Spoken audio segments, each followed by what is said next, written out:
Hey everybody, in today's video we're going to take a look at the CV Fab Intercooler for 2021 and up Ford Broncos. We're going to do a quick unboxing of the product, then we're going to do a step-by-step installation of the intercooler. Then we're also going to take a look at performance metrics such as logs, temperatures, etc. Then we're going to wrap things up comparing it to some of the other intercoolers on the market, and if you stick around you can see how I can save you some additional money on this intercooler. Here we go. Okay, so first up, we're going to take a look at what's inside of the box. It does come with a CVF logo. It also has some hardware for the included ACC bracket, which we will take a look at in 1 second. My Bronco does not have ACC, so I will not be using this included bracket, but it comes with a couple of zip ties and the bracket itself. I presume the zip ties would be used for the active grill shutter motor, so you could attach it to the top of the bracket. We'll be doing something different in this video. And then take a look at the intercooler itself. This is a thick boy intercooler. We'll do some comparison shots versus the stock intercooler, but this is a nicely sized intercooler. CVS states that this intercooler is about a 58% greater internal core volume compared to stock and about a 144% increase in the external fin surface, and it's compared to the OEM intercooler. So considerably larger than what comes stock, and you'll see that it makes quite a big difference when it comes to temperatures as we look at that later on in the video. So just to kind of clarify, this is a 2022 Ford Bronco Big Bend Sasquatch package. It does have the modular front bumper. So if you have the capable front bumper, your installation will vary a little bit from what you're seeing in this video. But if you have the modular front bumper, this should be a step-by-step and guide on how you need to install your intercooler.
Okay, so quickly wanted to show what I'm using to monitor and log all the temperatures. I'm using the Ford Performance ProCal 4.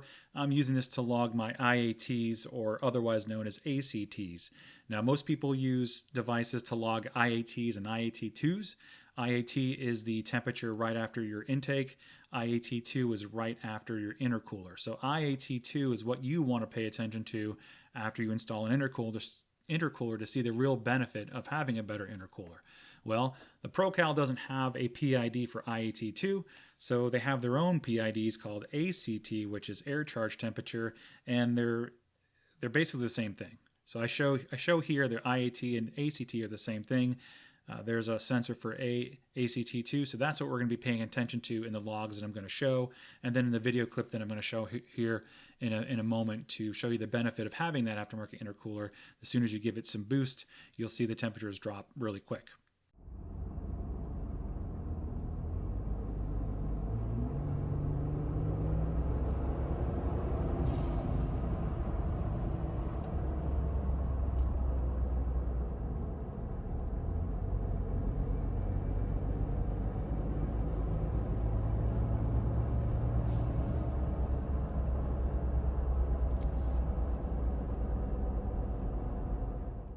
All right, now it's time to take a look at the logs. Now I am using the Ford ProCal 4 to do all the logging here, and I just wanted to state right off the bat, this is not going to be a 100% apples to apples comparison.